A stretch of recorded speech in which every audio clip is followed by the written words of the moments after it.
Hello students. तो इस class में भी हम एक और प्रॉब्लम देखने वाले हैं related to equation of motions. तो जो प्रॉब्लम है वो थोड़ा सा डिफरेंट है इस क्लास में।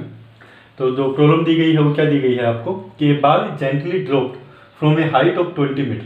किसी हाइट 20 मीटर से हम किसी बाल को नीचे गिरा रहे हैं। If its velocity increase uniformly at the rate of 10 meter per second square. अगर इसकी जो वेलोसिटी है वो यूनिफॉर्मली इंक्रीज हो रही है, किस रेट से?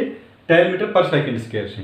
ठीक है, तो आपको ऑलरेडी पता है कि अगर मैं किसी हाइट से किसी बाल को नीचे गिराता हूं तो उसकी स्पीड इंक्रीज होती है जैसे नीचे गिरती है। ठीक है, तो that means there must be some acceleration, right? Acceleration की वजह से ही किसी भी बाल की स्पीड इंक्रीज होती है। तो वो जो एक्सेलेरेशन दिया हुआ है वो आपको क्या दिया हुआ है? 10 meter per second square. Okay, तो जैसे मैं यहाँ पे एक डायग्राम बना रहा हूँ। तो आपको कोई हाइट दी हुई है और वो हाइट आपको दी हुई है कितनी? 10 मीटर, 20 मीटर, सॉरी 20 मीटर कोई आपको हाइट दी हुई है और इस हाइट से हम क्या कर रहे हैं? किसी बाल को नीचे गिरा रहे हैं। और उसके बाद इसको ऑफकोर्स किसी हाइट से इसको नीचे गिराने से इस बाल की वेलोसिटी कंटिन्यूसली इंक्रीज हो रही है। अगर मैं आपसे पूछ लूँ कि इसकी बाल की वेलोसिटी कंटिन्यूसली क्यों इंक्रीज हो रही है, तो आप बोलेंगे कि इसके ग्रेविटेशनल पुल ऑफ अर्थ, कि अगर हम किसी चीज को ऊपर से नीचे गिराते हैं तो आपको पता है कि due to gravity, due to the gravitational pull of earth, इसकी स्पीड नीचे की साइड से इंक्रीज हो जाती है। ओके, तो उसकी वजह से जो एक्सेलेरेशन प्रोड्यूस हो रहा है वो आपको दिया हुआ है कि जो एक्सेलेरेशन की जो वैल्यू है वो कितनी है? 10 meter per second square. Okay, तो अगर मैं आपसे पूछूं कि बाल ने कितना डिस्टेंस ट्रेवल किया, तो आप बोलेंगे कि यहाँ पे जैसे यहाँ से यहाँ तक कितना हाइट इसने ट्रेवल की है? 20 मीटर। तो यही बाल का डिस्टेंस या डिस्प्लेसमेंट ट्रेवल बाय द बाल होगा। तो डिस्टेंस ट्रेवल बाय द बाल मैं क्या लिख सकता हूं? डिस्टेंस यहां पे है कितना? 20 मीटर। ओके, एक्सेलेरेशन की वैल्यू क्या होगी अगर ये जेंटली ड्रॉप है? देखो यहां पे क्या लिखा है, a ball gently drop from a height of 20 meter. तो इसका मतलब यहां से मैं इसको जस्ट ड्रॉप कर रहा हूं ऐसे करके। तो आप ड्रॉप करें तो इनिशियल वेलोसिटी जिस टाइम पे आपने इसको छोड़ा उस टाइम पे कितनी वेलोसिटी होगी इसकी? आपको इट विल बी 0। तो इसकी इनिशियल वेलोसिटी भी मैं लिख सकता हूं कि इसकी इनिशियल वेलोसिटी कितनी होगी? इनिशियल वेलोसिटी जो कितनी होगी वो 0 होगी। ओके, एक्सेलेरेशन की वैल्यू क्या है यहाँ पे? Acceleration due to the earth, या अर्थ के ग्रेविटेशनल पुल की वजह से नीचे आ रहा है। ठीक है, तो एक्सेलेरेशन की वैल्यू कितनी होगी इस केस में? एक्सेलेरेशन की आपकी जो वैल्यू दी हुई है वो होगी कितनी? 10 meter per second square. Okay, अभी बात आती है कि पॉजिटिव होगी या नेगेटिव होगी। तो आप बोलेंगे यहां से जैसे वेलोसिटी 0 थी तो उसके बाद तो इसकी स्पीड इंक्रीज हो रही है और जो हमारा पुल, जो ग्रेविटेशनल पुल है उसकी वजह से जो एक्सेलेरेशन है वो भी नीचे की डायरेक्शन में है। तो इसकी वेलोसिटी भी इस डायरेक्शन में है और एक्सेलेरेशन भी इस डायरेक्शन में है। तो वेलोसिटी और एक्सेलेरेशन अगर दोनों एक ही डायरेक्शन के अंदर हैं तो इसका मतलब एक्सेलेरेशन की वैल्यू क्या आएगी हमारी? पॉजिटिव। तो that's why I write it here, it is as 10 meter per second square. Okay,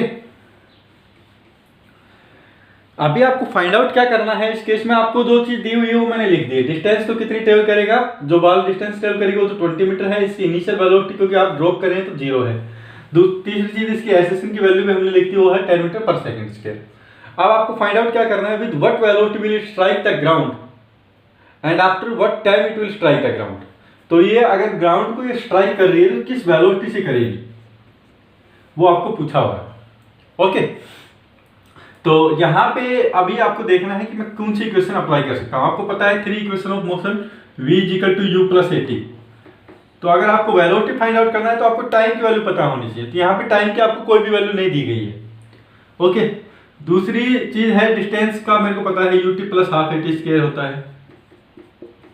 और थर्ड इक्वेशन क्या होती है हमारी? v² - u² = 2as। ये 3 इक्वेशन होती है। ओके, यहाँ पे दिया क्या हुआ है आपको? डिस्टेंस दिया हुआ है, इनिशियल वेलोसिटी 0 दी हुई है, एक्सेलेरेशन दिया हुआ है। तो सबसे पहले मैं क्या कर रहा हूँ? मैं टाइम की वैल्यू फाइंड आउट कर लेता हूँ। जैसे टाइम की वैल्यू फाइंड आउट करूंगा तो आपको वेलोसिटी की वैल्यू फाइंड आउट हो जाएगी क्योंकि इनिशियल वेलोसिटी 0, एक्सेलेरेशन दिया हुआ है। वो टाइम की वैल्यू यहाँ पे मैं सब्सटीट्यूट कर दूंगा। ठीक है, तो आपको वेलोसिटी की वैल्यू भी मिल जाएगी और यहाँ से आपको टाइम भी निकालना है। तो दूसरी जो चीज है वो आप फाइंड आउट कर सकते हैं जो कि टाइम यहाँ पे दिया हुआ है। ठीक है, तो टाइम निकालने के लिए आप क्या करेंगे? कौन सी इक्वेशन का यूज करेंगे? आप इक्वेशन का यूज करेंगे सेकंड इक्वेशन का। फर्स्ट इक्वेशन के अंदर v चाहिए होगा हमको। ठीक है, फाइनल वेलोसिटी वो हमको अननोन है तो टाइम की वैल्यू हम नहीं निकाल सकते। इस इक्वेशन में आपको डिस्टेंस दिया हुआ है, इनिशियल वेलोसिटी दिया हुआ है, एसेसन भी आपको दिया हुआ, ओनली टाइम अननोन है, ठीक है। तो टाइम की वैल्यू यहाँ से हम फाइंड आउट कर सकते हैं। तो from second equation I we can get the value of time. तो फ्रॉम सेकंड इक्वेशन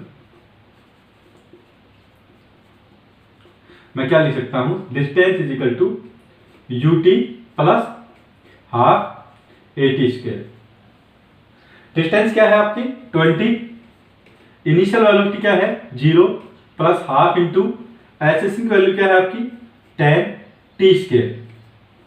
ओके, तो अगर आप इसको सोल्व करेंगे तो ये क्या आ जाएगा,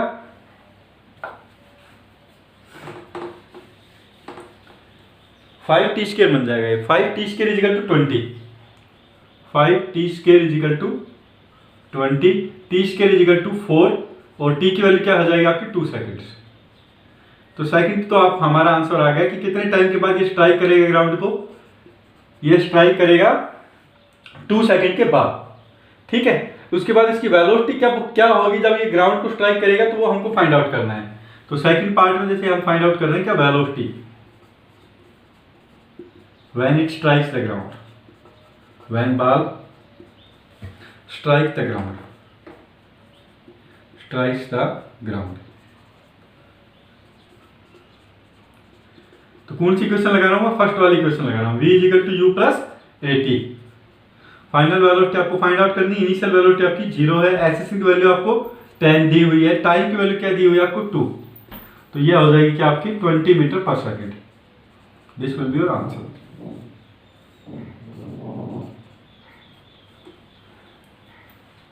ओके, अभी जैसे कि ये बाल, ये वाला जो केस हमने जो किया है कि बाल is drop from certain height, ठीक है। तो इस केस में तो जैसे आपको एसेसन की वैल्यू आपको दे दी है 10 मीटर पर सेकंड स्क्वायर।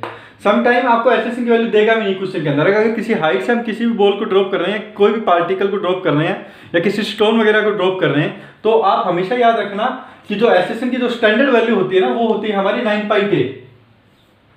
और उसके लिए हमेशा जो एसेसन होगा वो क्या होगा, हमारी स्टैंडर्ड वैल्यू होती है 9.8 मीटर पर सेकंड स्क्वायर। अगर आपको सपोज कर लो कि ये हाइट से आपको एसेसन नहीं दिया होता, तो भी आप मान के चल जाते कि एसेसन की वैल्यू कितनी होगी 9.8, लेकिन यहाँ पे इसी वैल्यू को इसने दे दिया 10 मीटर, तो हमने यहाँ पे 10 वैल्यू यहाँ पे लेके चल दी। अगर आपको नहीं दी हुई है तो भी आप मान लेंगे क्या, अगर किसी हाइट से मैं ड्रॉप कर रहा हूँ किसी पार्टिकल को, तो आप एसेसन की वैल्यू हमेशा 9.8 अज्यूम कर लेंगे। ओके, तो ये प्रॉब्लम भी काफ़ी सिंपल सी थी कि यहाँ से कोई बाल किसी बाल को हम ड्रॉप कर रहे हैं किसी हाइट से 20 मीटर से। इनिशियली अगर मैं ड्रॉप कर रहा हूँ तो आपको पता है कि मेरी जो वेलोसिटी होगी, इनिशियल वेलोसिटी वो कितनी होगी 0, और कितनी डिस्टेंस से ट्रेवल करेगा, जितनी हाइट है उतनी डिस्टेंस ट्रेवल करेगा पार्टिकल। तो डिस्टेंस भी मैंने लिख दिया कितना 20 मीटर। एसेसन की वैल्यू भी आपको दी हुई है due to the gravitational pull of earth, that is 10 meter per second square, ठीक है। तो आपको फाइंड आउट क्या करना है कि टाइम एक तो निकालना है कि जब ये ग्राउंड को स्ट्राइक करेगा तो कितना टाइम लेगा 20 मीटर हाइट को इसको ट्रेवल करने के लिए। दूसरा आपको पूछा है कि इसकी वेलोसिटी क्या होगी जब ये ग्राउंड को स्ट्राइक करेगा। तो मैंने क्या किया, दूसरी इक्वेशन से सबसे पहले तो टाइम निकाल लिया कि कितना टाइम लेगा ये ग्राउंड को स्ट्राइक करने के लिए। तो distance is equal to ut plus half at square. Distance की वैल्यू आपको दे दी 20 मीटर, इनिशियल वेलोसिटी आपको पता है 0 है, हाफ एसेसन की वैल्यू कितनी है 10 t स्क्वायर। तो इसको सोल्व करूंगा तो आपका आ जाएगा 2 सेकंड्स आंसर। वेलोसिटी के लिए आप क्या करेंगे, आपको पता है कि वेलोसिटी क्या होती है, v is equal to u plus at। तो फाइनल वेलोसिटी आपको निकालनी है जब ग्राउंड को स्ट्राइक करेगा 0, इनिशियल वेलोसिटी 0, और टाइम कितना लगता है यहाँ से यहाँ तक आने में 2 सेकंड्स। तो 10 इनिशियल वेलोसिटी, सॉरी एसेसन क्या है आपका 10 मीटर पर सेकंड स्क्वायर। तो एसेसन की वैल्यू यहाँ सब्स्टिट्यूट कर दी, टाइम की 2, तो आपकी जो वैल्यू आ जाएगी वेलोसिटी की वो कितनी आ जाएगी 20 मीटर पर सेकंड। ओके, अगर सपोज कर लो कि यहाँ से मैं कोई बॉल बता दूं कि कोई किसी बाल को मैं ऊपर की तरफ उछाल रहा हूँ किसी स्पीड से, इनिशियल स्पीड से, तो आपकी जो एसेसन की वैल्यू आएगी वो आएगी minus of 10 meter per second square, क्योंकि वहाँ पे वेलोसिटी तो ऊपर की डायरेक्शन में है, लेकिन जो एसेसन होगा वो क्या होगा नीचे की डायरेक्शन में। और आप दूसरी तरीके से समझ सकते हैं कि जब आप ऊपर उछाल रहे हैं किसी भी बाल को, तो उसकी स्पीड कंटिन्यूसली क्या होगी, डिक्रीज होगी। That is why it will stop at a certain height. Okay, तो हमेशा याद रखना कि अगर किसी हाइट से मैं ड्रॉप कर रहा हूँ वो नीचे की तरफ आ रही है, तो उसकी स्पीड इंक्रीज हो रही है। तो आप एसेसन क्या लेते हैं इस केस में पॉजिटिव, जैसे plus 10 meter per second square ले लिया। अगर मैं किसी बाल को ऊपर की तरफ उछाल रहा हूँ तो उसकी वेलोसिटी क्या होगी, डिक्रीज होगी। तो जो एसेसन की जो वैल्यू लेंगे वो क्या लेंगे आप, नेगेटिव लेंगे। ओके, तो इस प्रॉब्लम में तो जैसे कि नीचे की साइड ही आ रहा है, तो आपका एसेसिंग वैल्यू आपने क्या ली है, पॉजिटिव ली है। So I hope this problem is clear to you. If you have any doubt then you can ask me. Thank you.